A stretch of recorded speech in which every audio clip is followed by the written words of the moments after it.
The Doctor Is In is a co-production of Ave Maria Radio and EWTN Radio and carried across the EWTN Global Catholic Radio Network. You want the good news, you want the bad news? I don't like either one of those options. Your words are super wise, man. Is this the Dr. Ray? You know, we're not doing therapy here. But you're a psychologist. I'm certainly not going to get myself in trouble by telling you what to do. I gotta say, you're really helping me by taking my call today. I just never thought I would call your show. All right, first of all, my advice to you is going to be to shut your mouth. I like that.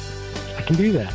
That's doable. You're my second favorite Italian person. I hope you're going to agree with me. Well, no, I'm sorry. I just was calling to let you know that you are right. Nevertheless, I digress. Now, from the studios of Living Bread Radio Network in Canton, Ohio, the hometown of Mother Angelica, here's Dr. Ray.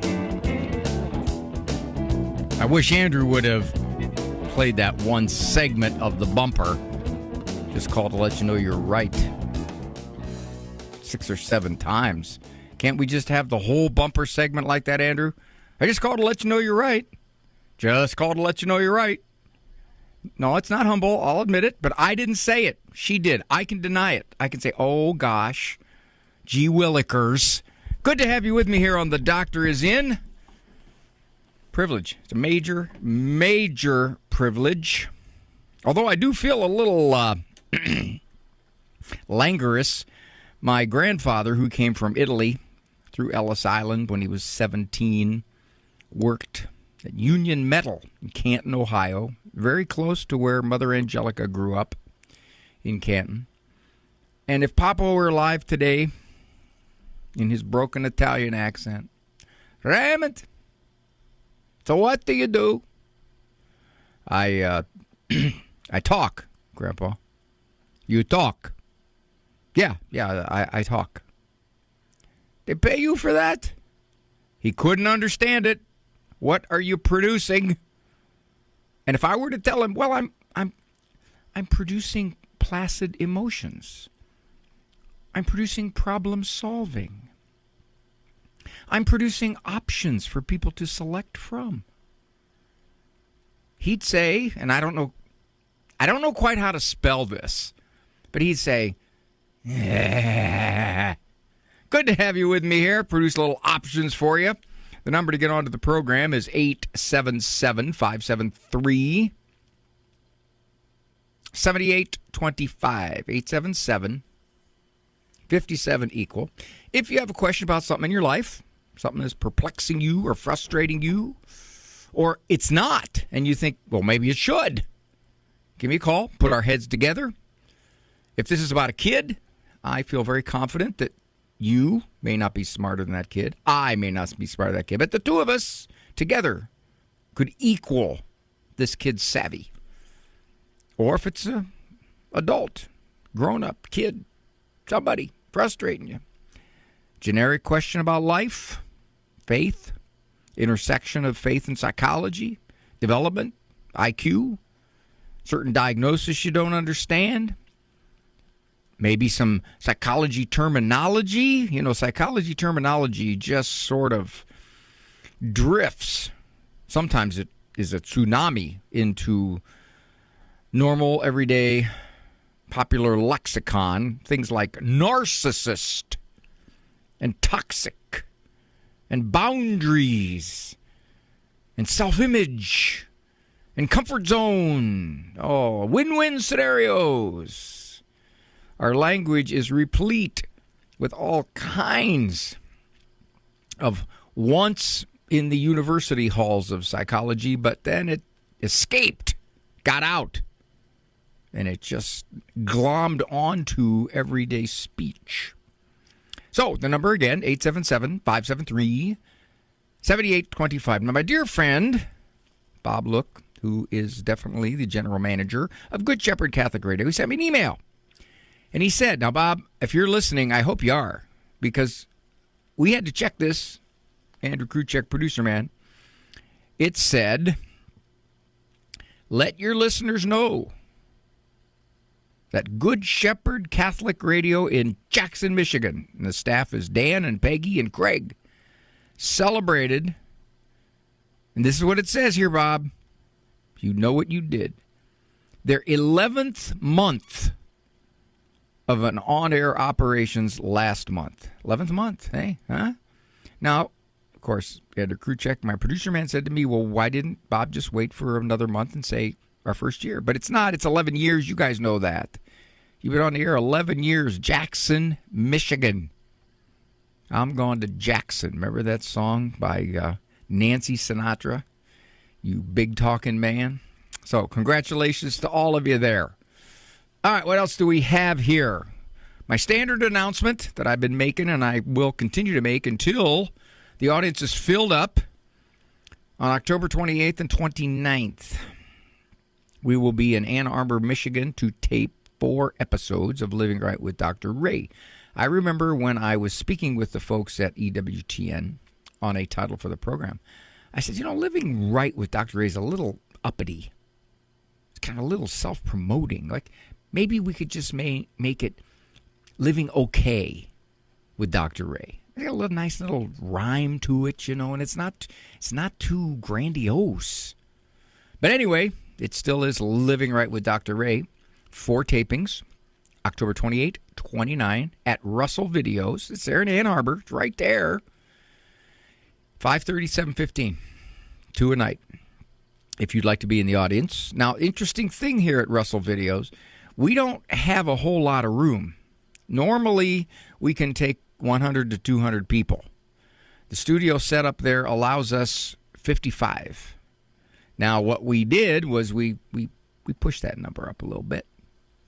So the one show that is simply filled up is Wednesday night at 7:15, Father Joe Krupp. Now, those of you listening up in that area with Father Joe, you know what he's like. He's a heck of a guy, wonderful priest, funny as all get out, incredibly funny. He'll be there, and he must have a plethora of groupies because he's filled up. But here's what I would say. If you come on the show before, you can stay. You can sneak your way to stay because sometimes people don't show up when they say they will, even though we tell them you got to show up. So the shows are still open, with the exception of Father Joe's, on Tuesday and Wednesday nights. Go to AveMariaRadio.net and sign up, because once those things are filled, we're going to have to shut it down. That'll be it. Now, that's 3 more weeks from now? Usually, people sign up later because what it comes down to is, I just have to make sure I don't have anything better to do. Like, rake the leaves out of the back flower bed, blow dry my hair, dust my coffee table. All right, 877-573-7825. Oh, man. If I do this, I'm going to really drag this soft break out. I used to consult to 11 school districts in Columbiana County, Ohio, when I first came out of grad school and was working at the Columbiana County Mental Health Center. That's what it was called then. It was a big old white 2-story house on the main drag in Lisbon, Ohio. Beautiful little town. Beautiful little town. I consulted to the school districts. And as a consequence, over the years, I was giving an awful lot of presentations to various school districts, mostly around the state of Ohio, for in-service days for the teachers. And I got myself in trouble a number of times when the question came up about suggesting a child's handwriting an essay apology on something like disrespect or mistreatment of a sibling. The topic is the parent's choice. Not unusually, a literature teacher, a grammar teacher, language arts teacher would object. Don't use my subject as a punishment. Don't do this. And I said, why would that be? And they said, well, you're forcing the person to write against their will. And that will turn them off toward writing. I want them to have a natural love of writing. So I would ask this, not necessarily in front of the whole group. See, someone comes into your class. No, actually, the students come into your class, and you tell them what the year is going to unfold like. And you tell them, I am going to give you all A's. There will be no bad grades for missed assignments or lack of assignments or neglect of assignments. I do not want to force you under threat of bad grade to write. If we give you a certain assignment, I'm stumbling for words today, and I'm pausing, and I'm not going, because I hate saying you know. I'm not going to grade you down if you don't turn it in. You simply will get the grade that everybody else gets. I do not want to force you to write. Are you willing to do that? Well, no. Well, why not? You're doing what the parent is doing. The parent is saying, you are forced to write this. It is an assignment. That's what an assignment is. It's an assignment because of your conduct. In your class, you're giving them an assignment because you want them to learn how to write against their will. I had a delightful woman who used to listen to this program from Poland. She wrote the most wonderful emails. Her name was Nell. And she heard this objection one day on the show, and she wrote me, and she said she was getting a PhD in some type of comprehensive journalism, literature. And one prof told them, you're PhD students, so you should write these assignments simply because that's going to be your career. And you should now be motivated because you're all far along the line of being writers. So you can choose to turn in the assignments or not. It will not affect your grade. Everybody was excited that she said we were being treated like adults. And she said that worked for first part of the semester. But by mid-semester and later, less and less of them were turning in assignments. Why? Well, they weren't required. But shouldn't they just love to write? Shouldn't they just want to write because of it? Any writer will tell you writing is discipline. It is hard work. It is the hardest thing I do. When I write, it's tough. It is tough to put your thoughts down on paper in some kind of cohesive format, and you edit it 27 times till it sounds right. And you get pleasure because you look at the end product, and you're somewhat satisfied with that. But writing is a discipline, and it's practice. How many kids would write if you didn't make them write? If you didn't send them to school and say, okay, you now have a language arts class, and that language arts class is going to require a whole bunch of writing or you're going to flunk. Well, that's kind of forcing it, isn't it? You want me to love writing and then you're holding an F over my head? Tell me where the difference is. I don't know how we got this idea that if you make a child practice their writing skills, like their math, and like eating their vegetables, and like please and thank you, these are all just habits you develop, that somehow, some way, go ahead, extrapolate this to church then. Don't make them go to church. You want them to want to go to church. And if that kid's 14 and doesn't want to go to church, you don't want to force it, do you? Boy, you're really running a risk there. One final anecdote. I could approach this from many, many angles, but I'm sorely running out of time. A well-known author was giving a seminar to young writers. The place was packed. He approaches the podium, And he says, you are here, I assume, to learn how to write. Of course, everybody agreed. And he said, well, then leave. Go home and write. Now, obviously, he talked more, but that was his point. It is all practice. And it is all something that sometimes has to be forced upon you. I force myself to write most of the time. I don't say, oh boy, go goody, goody, goody. I can't wait till I can sit down for 2 hours and try to figure out what's in my head and put it on paper so that it makes sense. Boy, that's exciting. I would rather wax my car. At least I can see the results of that. So for those of you who are thinking, I don't know if I want to use essays, you don't have to worry. That's not going to happen. And my two oldest children, who both wrote their share of essays, when they applied to college, got perfect scores on the verbal of the SAT.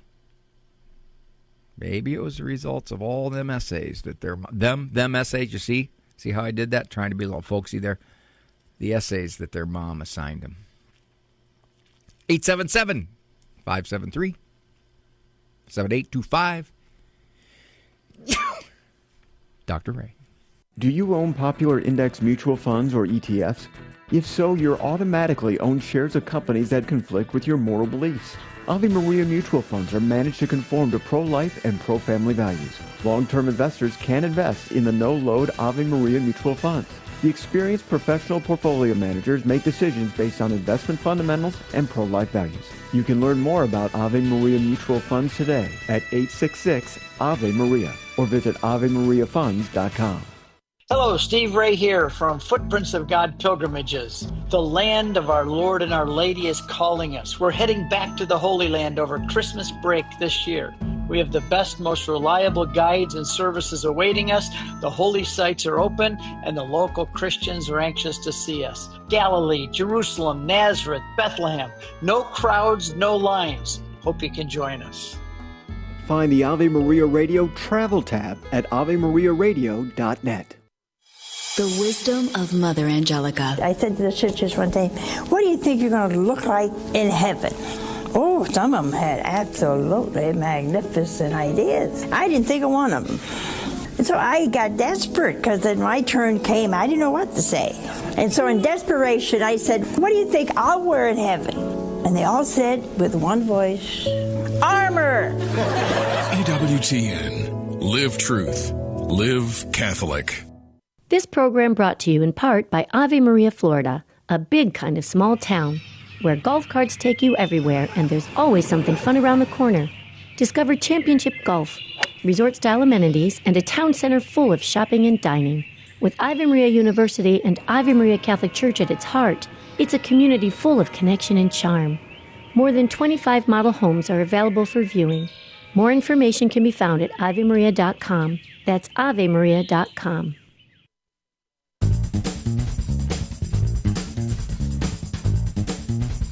You people are hyper vigilant. You are hawks. Frank just sent me this email. It says Jackson was sung by June Carter and Johnny Cash. That is true. The original, I believe. But I think Nancy Sinatra also did it. Maybe I'm wrong, but Andrew's checking it out. But Frank, you're on top of it, man. I hope you just listen to my advice as closely as you listen to my lyrical mistakes. We have an anonymous young lady here calling. She's a little nervous. That's okay. I'm highly trained to take care of nervousness. I can just tell her, please relax. How are you, young lady? Oh, I'm just smiling. That's good. I'd rather have you do that. At your introductions, I've always been amazed at you as I listen to you on Catholic radio. You are the most interesting, educated, performing artist as well as a professional psychologist. You're just, I have words that I can't express. I really appreciate your love for Christ and people and how you are there always for everybody. And I just love the way you do everything. I'm really grateful for you. very much. Do you realize, dear lady, if I'd have known you were going to go on like that, I would have dumped my whole monologue. I would have given you close to 10 minutes, go to thesaurus, find all these superlatives, and I'll just wait. And you say them. Now, I know Andrew, he's on the phone, so I don't think he heard all the sweet things you said, because normally he's going to... Andrew, are you there, or are you on the phone? Because... Okay, he's reading about Jack. You got to remember, flag what this dear lady said. We got to get something out of that. Okay. So what this friend that comes to your house. Yeah, please. No, I'm serious. I'm ready to rip my hair out. I've been trying to struggle. I've tried to be kind, patient. I've done some teaching regarding... Years has this friend been doing this? A long time. But I didn't notice it over time. I didn't notice it. So this friend just sort of comes over, and does this friend interact with you? What does that mean? Interact with? In other words, you're friends. You talk and you do those kinds of things. But in fact, it's a she, I assume. It's a he. Oh, it's a he. Okay. So he's kind of a slob, and he really doesn't care what he slobs up at your house. Well, I guess that would be a good way of expressing it. I don't understand. You're reluctant to use that personality trait, slam. Slob. I thought maybe he was defiant disorder, like he didn't understand what I've been trying to say. Well, he'll take something dirty off, huh? He does understand it, but he probably just doesn't want to do it. Right. That's what I'm thinking. You've told him, right? I've told him patiently, in a way that's teaching and not being mean or crude. I've gotten agitated and probably said things I shouldn't have said. And now I'm tired of carrying the wondering, is this guy an idiot? Doesn't he get it? Does he have a defiance disorder? I feel like my grandchildren... Well, then why doesn't he do something? He'll pick up something dirty off the floor and put it on my clean kitchen counter, on my clean bed. I really... You dating this guy? Oh, it's been a long standing, I guess, relationship of family as well as myself. But I never knew how to... I didn't understand it. Over time, it's been quite some time, I've watched the same thing over and over and over again. I try to set boundaries. I try to make something where even my grandchildren would have learned it. They learn. Well, here's what it sounds like you're struggling with. And there's a sentence up here that Andrew put down here to kind of summarize. It said, you don't want to be mean, but you really wonder if this guy has some kind of comprehension problem. Yeah, I did. He was dyslexia as a child. Here's the thing, though. If, in fact, he's reasonably functioning in everything else, you can have conversations, you go out to eat, he wipes his mouth, he doesn't pick stuff off the restaurant floor and put it on the table. You don't have to worry how he conducts himself out there, but it's at your house that he has this kind of disrespect for what you would like him to do. Just little things, and he doesn't do it. So I think you're reasonably safe in saying, well, for whatever the reason, at my place, he's not that motivated. You stay right there. I'm going to hold you over because you were so absolutely sweet that I'm hoping when we come back, you reiterate all that. And I wrote it down for you in case you forgot. I wrote it down, and then I'll say it, and then you just have to say, I agree. Don't leave me. This is Dr. Ray.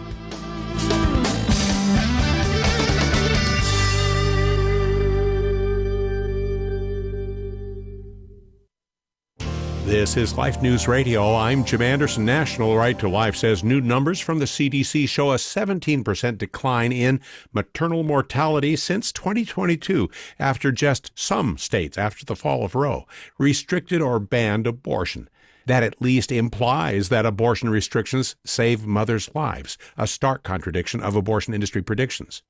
Nigeria formed strong connections with the Church of England during its colonial period from the 1800s through its national independence in 1960 and beyond.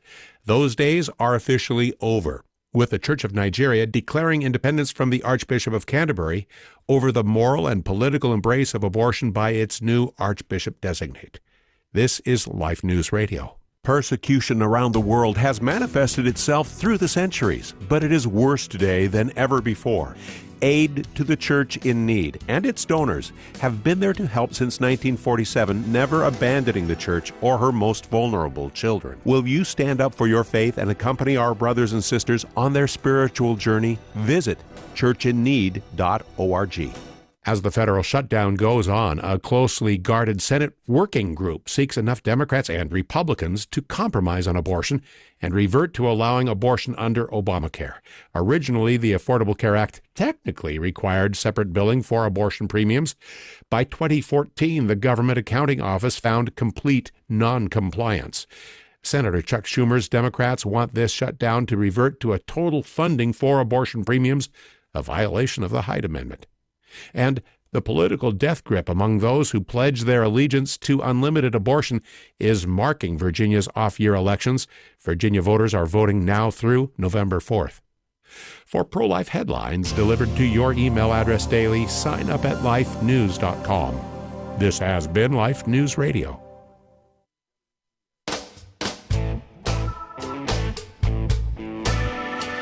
Andrew Kruchek, my producer man, bailed me out with Frank, who corrected me.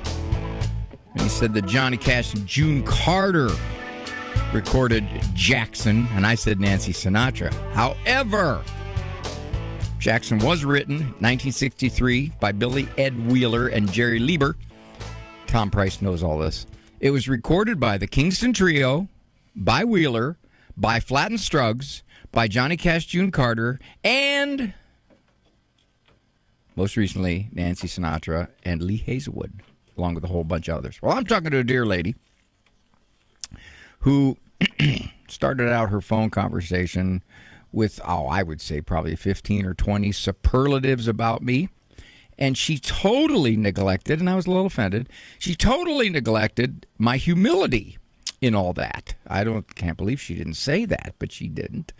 And she's got a man that she's had a relationship with, and he comes over the house a lot, and he essentially doesn't listen when she asks him, please don't do this kind of stuff. You're just sort of slobbishly conducting yourself in my house. You still there, dear? Yeah, I'm smiling. I did forget to say humility. You've got a lot of humility. I know it. And don't let it happen again. Now, here's the question for you. If you otherwise enjoy this guy's company, and wait, well, that was a hesitation. It looks like you got some mixed feelings there. Okay, so I think you just answered my question. You can say to yourself, I think what he does is indicative of he really doesn't care all that much what I'm asking of him. I'm not asking him much, but he's neglected it for months and months now. This is not something that happened yesterday. Oh, geez. Okay.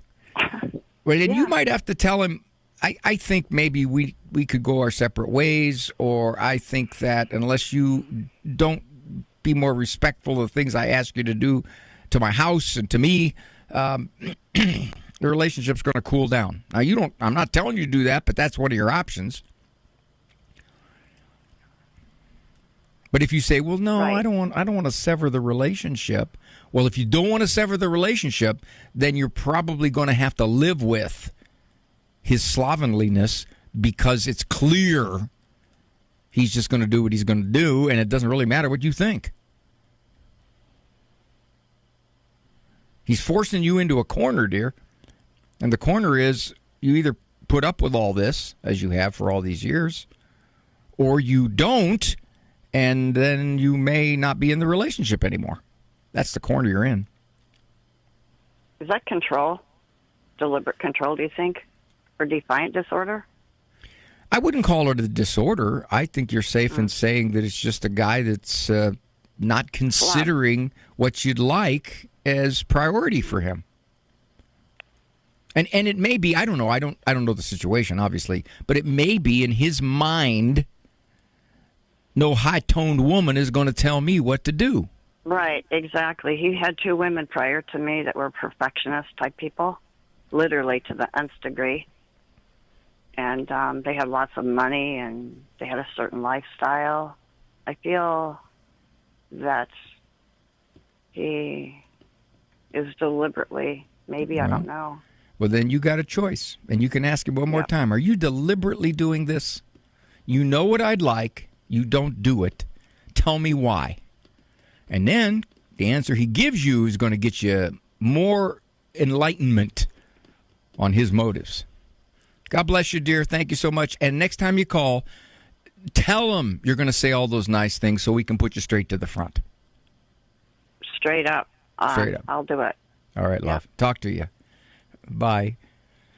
Let's see. Andrew, he's not going to. He's not. I told him, I said, Andrew, come on. That's good stuff for bumper.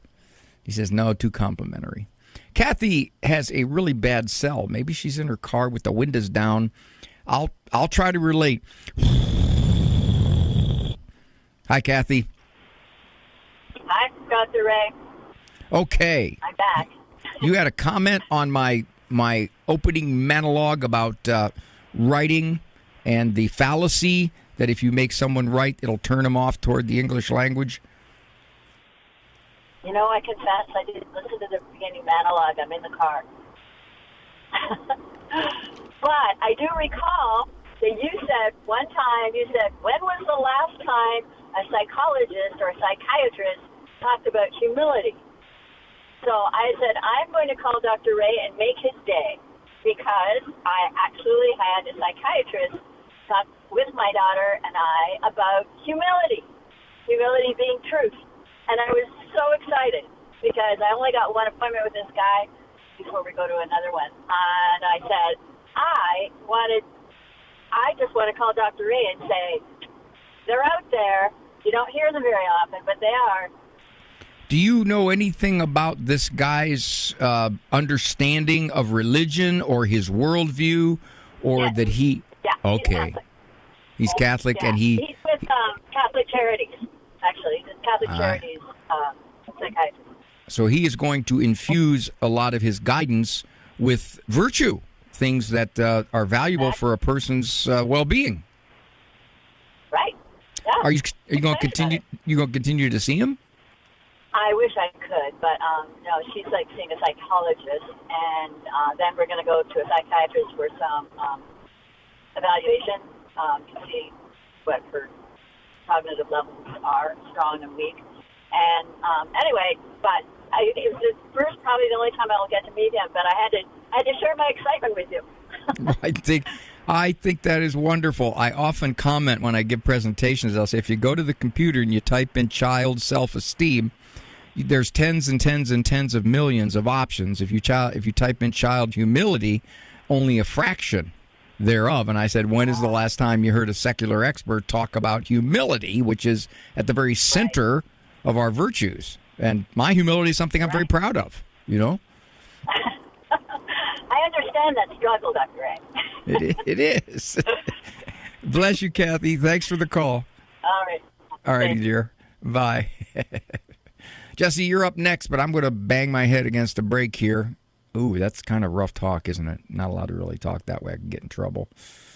Well, I am going to bump up against a hard break, but I'd like to hear more from you. It's the bottom of the hour, and usually we get another slew of calls at the bottom of the hour, so I'd invite you to call 877-57-EQUAL.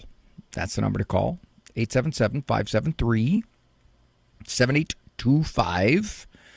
If you would like to get onto the program, because we have plenty of time. I promise you I'll get to your calls unless you swamp us. If that happens, then okay, I may be made a liar. But short of that, I will do everything I can to get to your calls.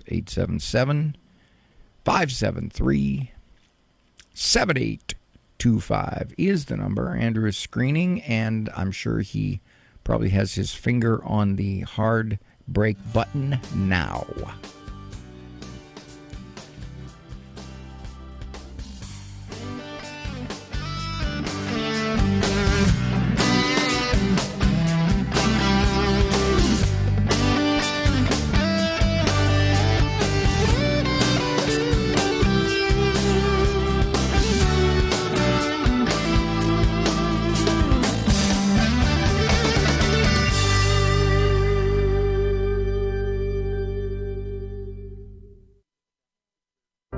The Heart of the Interior Life with Elizabeth Jangle.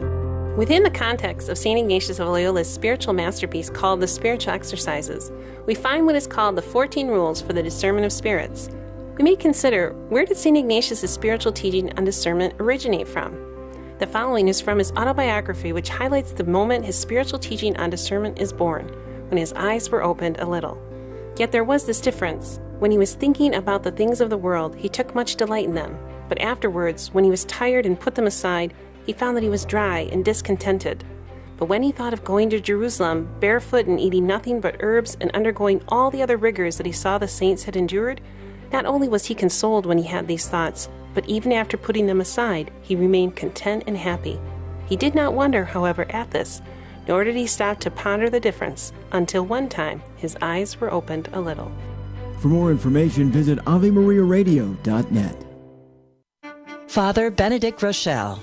I don't think people should have negative fears of God, but I think you should get a lump in your throat. You should feel excited. Suppose I was going to take you and introduce you to the Pope or to the President of some country or something. You might get a little lump in your throat. Forget it. Every day, you, I, live and move and have our being in the presence of God. These are the class of feelings we should have.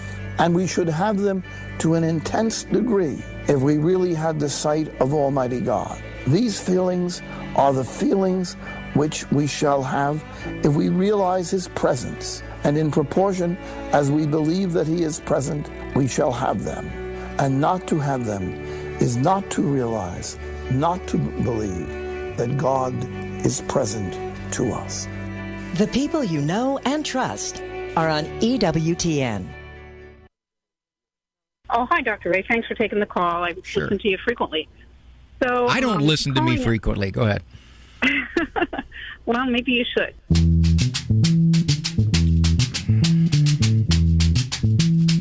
No, I don't trust what I think a lot of the time. Okay, let's go to Jesse. Jesse from Texas. Very simple, straightforward question. Hi, Jesse.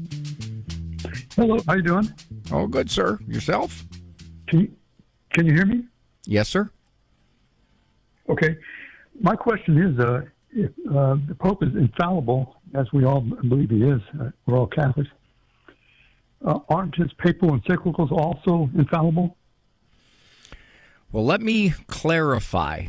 The Pope is not infallible unless he is speaking from what they call the chair of Peter, which is his authority, on matters of faith and morals. Much of the time, the Pope speaks as teacher, as someone who guides. So if the Pope says, well, I think the Cleveland Browns are not going to win the Super Bowl this year, he could be way off. Way off.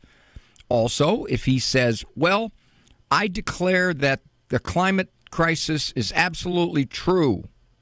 Well, again, that's outside of his faith and morals jurisdiction. Papal infallibility is really pretty limited.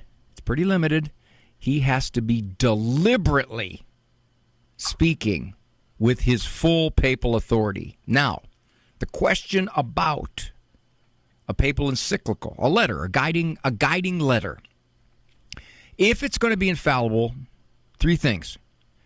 It's got to be of faith and morals.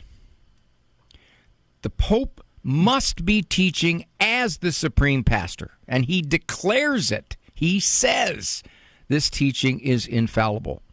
Now, regarding the encyclicals of the last 145 years, no pope since 1870 has declared his encyclical to be infallible. It is worthy of respect, worthy of obedience, and to be given great influence because it comes from our shepherd, our supreme shepherd. So in that sense, for example, I'm not sure if there was I'm not sure if there was an encyclical written on the death penalty when I think John Paul II talked about that. And there was debate among many, which, okay, wait a minute here. Now, this is very strongly worded encyclical. This is Pope John Paul II saying, wait a minute here. But the history of a lot of Catholic teaching has been that there were times that, in fact, the death penalty would be morally appropriate. So John Paul's letter had to be given great consideration. Great. I think he would be the first to tell you it's not infallible, and he didn't declare it infallible. So hopefully that adds a few details for you there, Jesse. Oh, yeah. Okay. Okay, sir. Well, I thank you. I appreciate it so much. Thank you for the call. All right. Let's talk to Chris. She's from Ohio. She said she wanted to add to the last call and say they just don't leave the house. Chris, I'm not sure what you mean. Help me out. Hi, Dr. Ray. This is Chris. Yes, ma'am. Hey, this is a test and maybe an activity in humility since you just discussed it. Are you ready? Oh, I crushed that. Come on, I don't need tests in humility. I have... I'm just... Okay, I mean, so the caller that gave you 23 superlatives, yeah, that one, Dr. Ray, you messed up. I did? You messed up. You didn't give her the option to just meet her friend outside of her home. Now, if she would have said, well, he lives with me, well, there you have it, the disrespect. That's it. Simple. You know, you are right. I did not pursue that. I did not assume this was a live-in boyfriend. Good point. I got the sense it wasn't, Chris, because the call was being screened by Andrew, and the implication was the guy comes over. Yeah, well, I think that, that's possible, but still, the other option would be don't meet at your house. Well, that's a good point. Go to a movie, go anywhere, but don't go to your house. And that's a very good point. And my guess would be they do that. The problem comes when he comes to the house. Yes. So can I want to still... tell you that I really appreciate your show, and I listen to you all the time, and you you got to get out more. You got to get out more, woman. That's what I'm saying. I love the humor. Thank you, Dr. Ray. All right, dear. You take care. Let me take a break, and when we come back, we'll get to your calls, and you take care of them, Andrew or Eric, and tell them they'll be up next. This is Dr. Ray. Do you own popular index mutual funds or ETFs? If so, you're automatically own shares of companies that conflict with your moral beliefs. Ave Maria mutual funds are managed to conform to pro-life and pro-family values. Long-term investors can invest in the no-load Ave Maria mutual funds. The experienced professional portfolio managers make decisions based on investment fundamentals and pro-life values. You can learn more about Ave Maria mutual funds today at 866-AVE-MARIA or visit AveMariaFunds.com. What is the perfect prayer? The prayer that was taught us by the Lord Jesus himself, the Our Father. The Catholic Catechism cites the Our Father as truly the summary of the whole gospel. St. Augustine writes, "Run through all the words of the holy prayers, and I do not think you will find anything in them that is not contained and included in the Lord's Prayer. The Scriptures, the Law, the Prophets, and the Psalms," says the Catechism, "are all fulfilled in Christ." This is the good news of the gospel. St. Thomas Aquinas gives equally high praise to the Our Father. The Lord's Prayer, he says, is the most perfect of prayers. In it, we ask not only for all the things we can rightly desire, but also in the sequence that they should be desired. The rightness of our life in Jesus will depend on the rightness of our prayer. This is Peggy Stanton, and this has been the Order of Malta's Minute with the Catechism.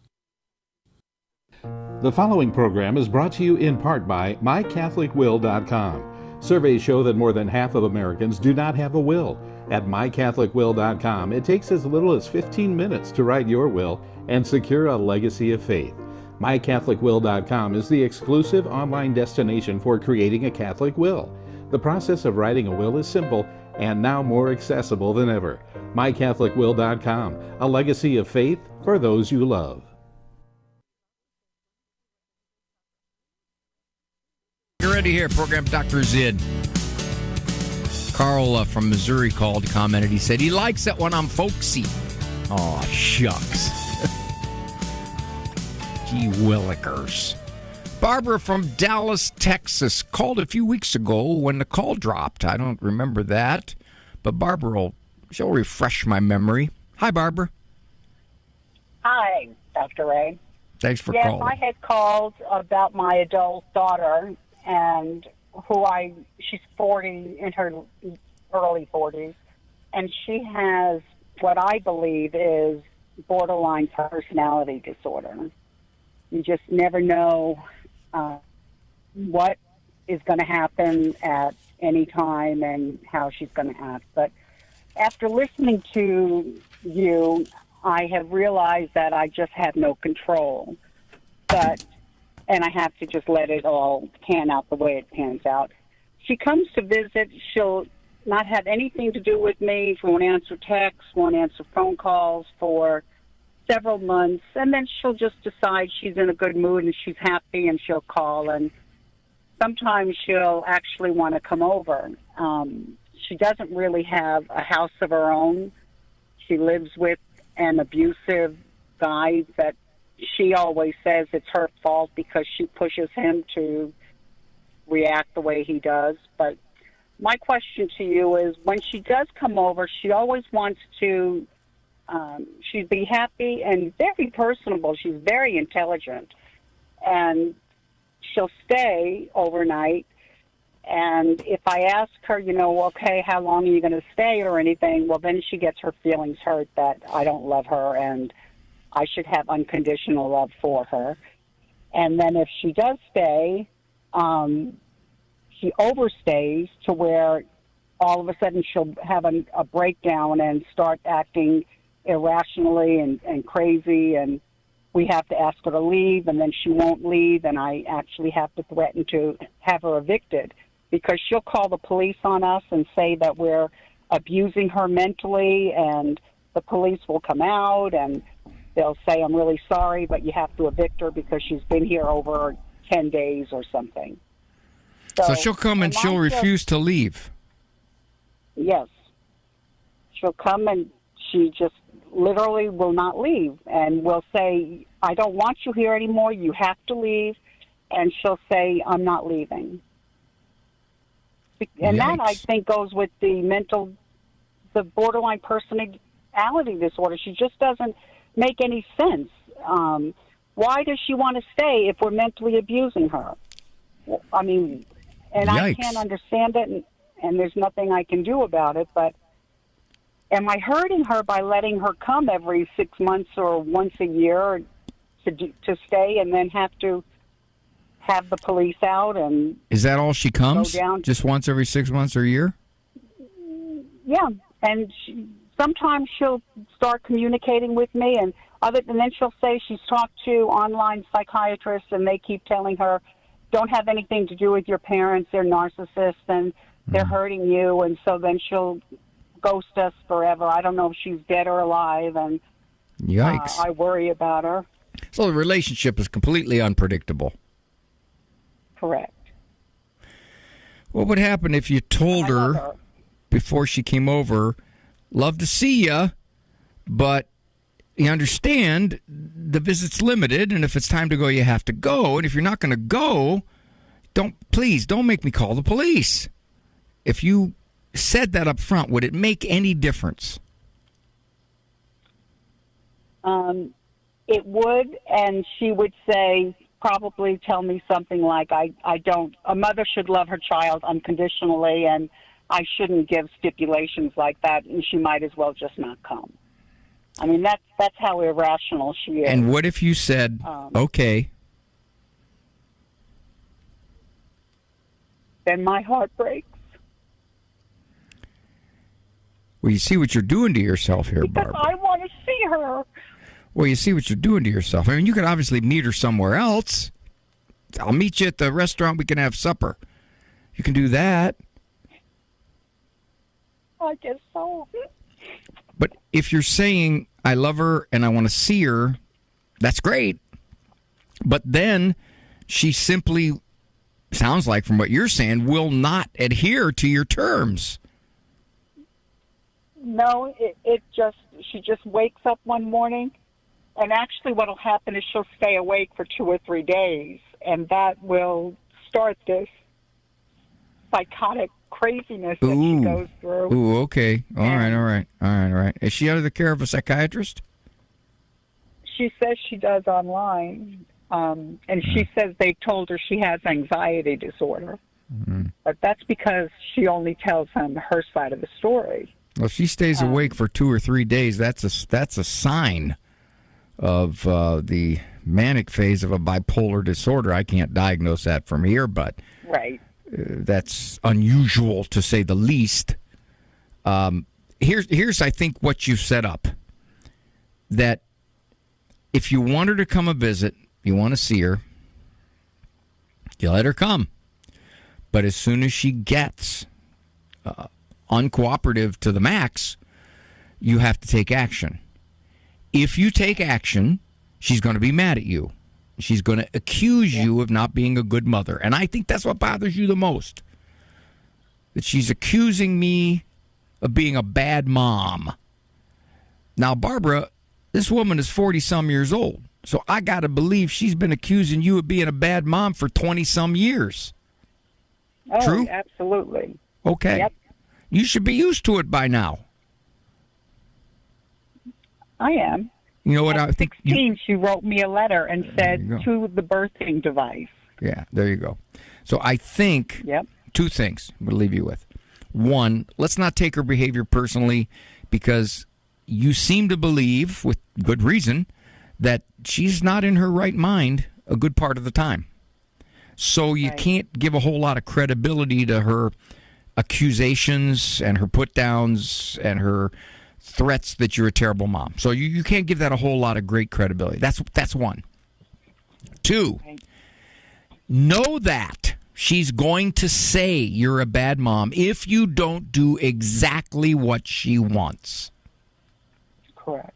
And you have to ask yourself, am I helping her by simply allowing her to do whatever, however, whenever, and as much? Are you helping her, or are you just making this worse? Because you know as well as I do, there's going to come a point where you're going to call the cops because she's just going to become so difficult living in your house. That's true. And that's what my question to you was. Am I causing more harm by letting this repeat itself over and over again?